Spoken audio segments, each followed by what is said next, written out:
অভিন্ন ৫ দাবিতে প্রধান উপদেষ্টা বরাবর স্মারকলিপি দেওয়ার পূর্ব ঘোষিত কর্মসূচির অংশ হিসেবে পল্টন মোড়ে জামাত ইসলামী আন্দোলন ও খেলাফতে মজলিস সহ ৮ দলের এই সমাবেশ।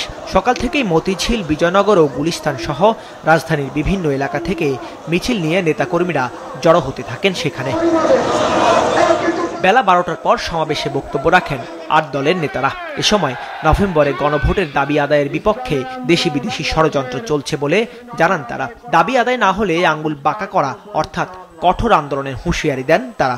আমরা কোনো নিয়মতান্ত্রিক আন্দোলনে আছি, সোজা আঙ্গুলে যদি কি না হতে আঙ্গুল বাঁকা করব, কি আমাদের লাগবেই। পরে প্রধান উপদেষ্টা বরাবর স্মারকলিপি দেওয়ার উদ্দেশ্যে পল্টন মোড় থেকে গণমিছিল নিয়ে ৮ দলের নেতাকর্মীরা যমুনা অভিমুখে পদযাত্রা করেন। মিছিলটি মৎস্য ভবনের সামনে গেলে তা আটকে দেয় পুলিশ। সেখানে অবস্থান নিয়ে ফের সমাবেশ করেন নেতাকর্মীরা। যদি জুলাই সনদের আইনি ভিত্তি দেওয়া হয় তাহলে এদেশে আর কোনো সময় ফ্যাসিস্ট কোনো কায়েম হবে না ইনশাআল্লাহ। আমাদের যদি আবার রক্ত দিতে হয় আমরা রক্ত দিলে আমাদের দাবি আমরা প্রতিষ্ঠিত করব ইনশাআল্লাহ।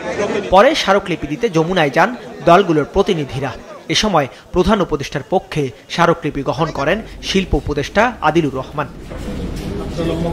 স্মারকলিপি হস্তান্তর শেষে সংবাদ সম্মেলনে আসছে নভেম্বরের আগে অন্তর্বর্তী সরকারকে তাদের দাবি মেনে নেওয়ার আহ্বান জানান জামাতের সেক্রেটারি জেনারেল। তা না হলে ১১ই নভেম্বর রাজধানী ঢাকার স্বাভাবিক চিত্র পাল্টে দেওয়ার হুঁশিয়ারি দেন তিনি। ১১ তারিখের আগে আমরা আজকে সরকারের কাছে আবারও স্মরণ করে দিতে চাই, এই মহাসমাবেশ ঢাকায় লক্ষ লক্ষ জনতার পদভারে মুখরিত হবার আগে আপনারা আমাদের এই ৫ দফা দাবি মেনে নিয়ে জুলাই সনদের এই গণ আকাঙ্ক্ষার প্রতি সম্মান প্রদর্শন করুন।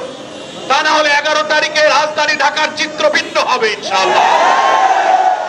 সড়কে প্রায় ১.৫ ঘন্টা অবস্থান কর্মসূচির কারণে মৎস্য ভবন থেকে কাকরাইলমুখী যান চলাচল বন্ধ হয়ে যায়। দুপুর ২টার দিকে নেতাকর্মীরা সমাবেশ স্থল ত্যাগ করলে স্বাভাবিক হয় যান চলাচল।